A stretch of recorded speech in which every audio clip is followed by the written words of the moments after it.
Salut à toute la team rue des joueurs, c'est Léo et aujourd'hui on se retrouve pour une nouvelle vidéo pronostic tennis sur l'Open d'Australie 2023. Dans cette vidéo, je vais vous donner 8 pronostics sur les matchs des quarts de finale du mardi 24 janvier. Pensez à bien vous abonner à la chaîne YouTube et activer la cloche si ce n'est pas déjà fait pour rater aucune vidéo car jusqu'à la fin du tournoi, je vais sortir une vidéo par jour, donc pour ne rien rater, abonnez-vous. Et si vous souhaitez suivre mes pronostics, vous pouvez le faire avec l'opérateur BetClick qui propose l'offre suivante. Votre premier pari qui est remboursé en free bet s'il est perdant à hauteur de 100 euros maximum. Et je rappelle que les free bets sont des crédits de jeu non retirables que vous devez obligatoirement rejouer. Pour profiter de l'offre, il vous suffit de vous inscrire via le lien qui est dans la description de la vidéo. Vous rentrez le code promo RDJ. Ensuite, vous faites votre premier pari. S'il est gagnant, vous recevrez vos gains. Et s'il est perdant, BetClick vous le rembourse en free bet à hauteur de 100 euros maximum. Attention, bien sûr, je le rappelle, les jeux d'argent sont interdits aux mineurs et doivent rester un plaisir et un loisir. Donc misez uniquement ce que vous pouvez vous permettre de perdre et en fonction de vos moyens. C'est très important de le rappeler. Donc on y est, c'est le début des quarts de finale. On a de très très belles affiches, mais aussi des joueurs surprises que l'on n'attendait pas du tout à ce stade du tournoi. On n'a plus que 4 matchs par jour aujourd'hui et demain pour les quarts de finale. Je vais donc vous proposer 2 pronostics par match. Mon pronostic vainqueur à chaque fois et un pronostic sur le scénario, donc overset, underset, overjeu, underjeu, etc. Un petit peu un pronostic scénario que j'imagine. Comme ça, vous aurez 2 pronos par match, vu qu'il n'y en a plus que 4 par jour.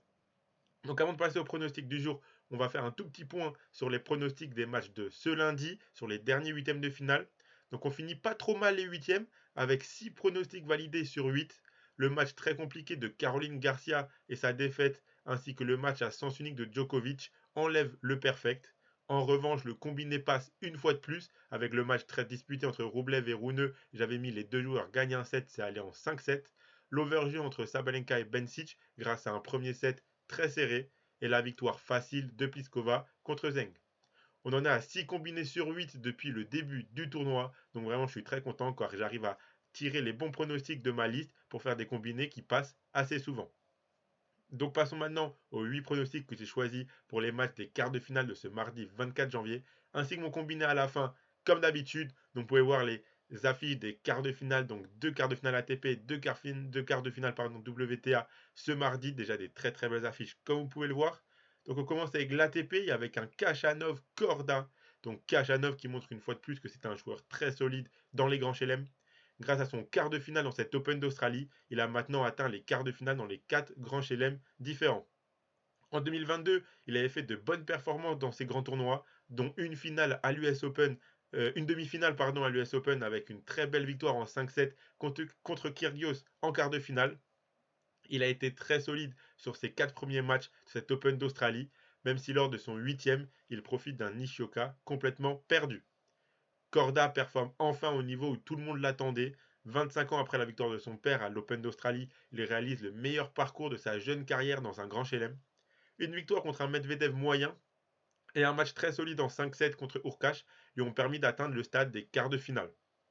3 matchs entre les deux, 2-1 pour Korda, mais un match sur les 3 avait eu lieu en Grand Chelem à Wimbledon en 2021, remporté au super tie-break du 5e set par Khachanov, donc ça annonce un match assez serré. On pourrait penser que si Korda a battu Urkash, il peut battre Khachanov, car ils ont à peu près le même profil. Sauf que Khachanov m'impressionne tellement dans ce tournoi qu'il me semble largement supérieur et plus constant que Urkash. Surtout que le Khachanov de Grand Chelem n'est pas le même que le Khachanov du reste de l'année. Le Russe commence à avoir de l'expérience en Grand Chelem et il reste sur une demi-finale à l'US Open après un quart de finale très compliqué, donc il est prêt à réaliser une performance similaire. Je m'attends à un match très serré et disputé entre les deux. Un 3-0 me surprendrait fortement.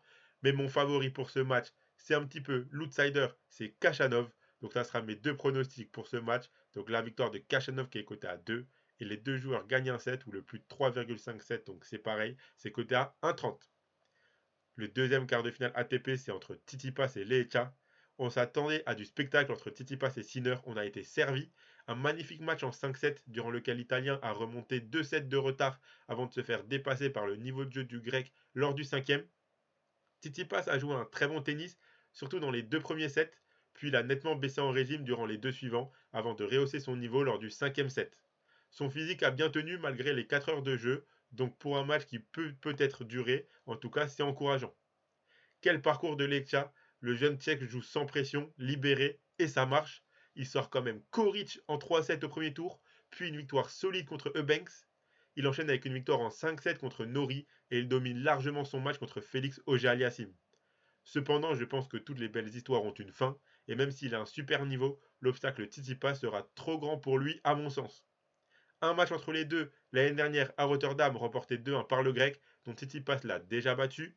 Tsitsipas a trop d'expérience, surtout dans ce grand chelem-là, l'Open d'Australie, pour se faire surprendre par un joueur comme Lecha.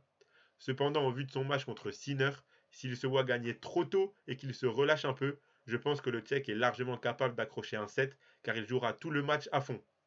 Je vois bien un match en 4-7, remporté 3-1 par Tsitsipas. Donc la victoire de Tsitsipas, c'est mon pronostic vainqueur, même s'il est vraiment coté très bas à 1,15. Mais par contre, j'aime beaucoup Lecha qui remporte au moins un set. J'aime beaucoup ce pronostic, il est très bien coté à 1,68. On passe à la WTA, donc le premier match, ça sera entre Rybakina et Ostapenko. Ce match est clairement le plus compliqué du jour, si ce n'est le plus compliqué de tous les quarts de finale à pronostiquer selon moi. Il peut littéralement tout se passer. Rybakina est déterminée dans ce tournoi et joue extrêmement bien. Un gros service, de bonnes frappes. Elle a su embêter et battre Collins, précédente finaliste de l'Open d'Australie, et la numéro 1 mondiale, Iga Swiatek. Elle n'a pas du tout volé sa place en quart de finale. Seulement, elle sera opposée à Ostapenko. Cette joueuse qui est capable du meilleur comme du pire, si elle est bien réglée et dans un bon jour, elle enchaîne les coups gagnants et son adversaire a aucune chance. Si ce n'est pas le cas, elle multiplie les fautes directes et donne le match sur un plateau à son adversaire. Donc c'est très compliqué de savoir en amont dans laquelle des deux situations on sera pour ce match. Pour l'instant, dans ce tournoi, elle se débrouille bien. Son premier gros test au tour précédent contre Coco Gauff a été très solide et l'américaine ne servait pas assez bien pour la gêner lors de ses relances. C'est là que Rybakina a une chance. Le service et le coup droit de Coco Gauff n'étaient pas assez bons pour embêter Ostapenko, mais Rybakina est beaucoup plus solide sur ces deux aspects-là. Je pense qu'Ostapenko arrivera à beaucoup moins bien renvoyer les services de Rybakina que ceux de Gauff, donc il sera plus difficile pour elle de breaker et ça pourrait l'agacer. Mais il y a deux matchs entre les deux remportés par Ostapenko en 2019 et 2021, donc ça remet un petit peu toutes les cartes sur la table. Ces deux joueuses ont une victoire en Grand Chelem à leur actif, Wimbledon pour Rybakina et Roland Garros pour Ostapenko. Personnellement, je mise sur le fait que le service de Rybakina embêtera suffisamment Ostapenko pour la frustrer et la faire sortir de son match afin de dérégler la machine. Mais le match peut clairement durer à mon sens. Donc mon pronostic vainqueur, ça sera la victoire de Rybakina qui me semble légèrement plus solide et constante. Et par contre, j'aime bien l'overjeu. Donc le premier cut intéressant selon moi, c'est le plus de 19,5 jeux à 1,32. Et on finit avec le match entre Pegula et Azarenka. À mon sens, ce match est plus facile à lire, même si ça pourrait être piégeux. On a une jeune américaine qui cherche à réaliser son meilleur parcours en Grand Chelem face à une biélorusse expérimentée qui compte même plus le nombre de quarts de finale de Grand Chelem à son actif. Pegula n'a toujours pas perdu un set dans ce tournoi et sa confiance est à son maximum. Sa victoire lors du Masters 1000 de Guadalajara en fin d'année dernière lui a clairement fait du bien mentalement car elle avait beaucoup de mal à passer les tours importants en fin de tournoi. Une très bonne United Cup et 4 matchs très solides dans cette Open d'Australie, elle sera en pleine confiance et prête physiquement pour ce quart de finale. On ne peut pas vraiment en dire autant d'Azarenka, un début d'année compliqué avec une défaite en quart de finale du premier tournoi d'Adélaïde contre Noskova, puis une défaite au premier tour du second tournoi contre Kudermetova. Dans cette Open d'Australie, elle a eu un seul match facile contre Podoroska, tous les autres étaient laborieux, un match en 3-7 contre Kenin au premier tour, puis un match contre Keys très compliqué au troisième tour où elle a profité des cadeaux de l'américaine à partir du second set, et son huitième de finale contre Zhou n'est vraiment pas rassurant. Un match en 3-7 qui s'est éternisé et s'est terminé aux alentours de 2h du matin, heure locale.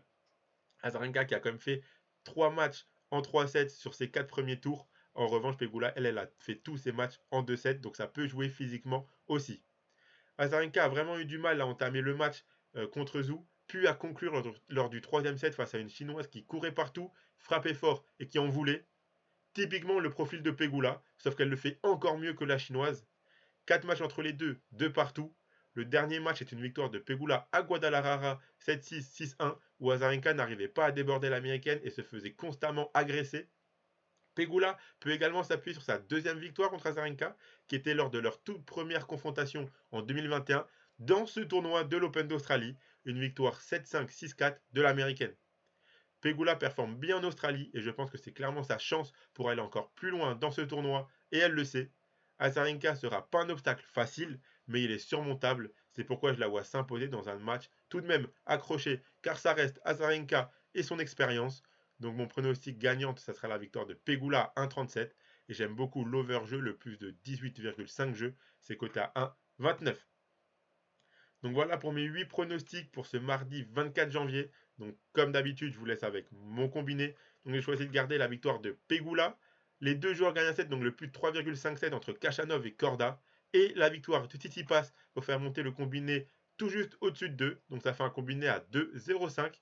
Si vous misez vos 100 € de Betclic dessus, si le combiné passe, vous recevrez 205 €. Et si ça passe pas, Betclic vous le rembourse en free bet directement sur votre compte. Donc vous aurez directement 100 € de free bet sur votre compte Betclic.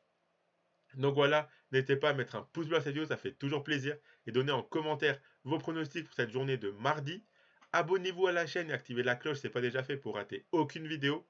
Je rappelle que les jeux d'argent sont interdits aux mineurs, ça doit rester un plaisir et un loisir. Donc misez uniquement ce que vous pouvez vous permettre de perdre. Moi je vous souhaite à toutes et à tous de très très bons matchs, de très bons quarts de finale et à la prochaine.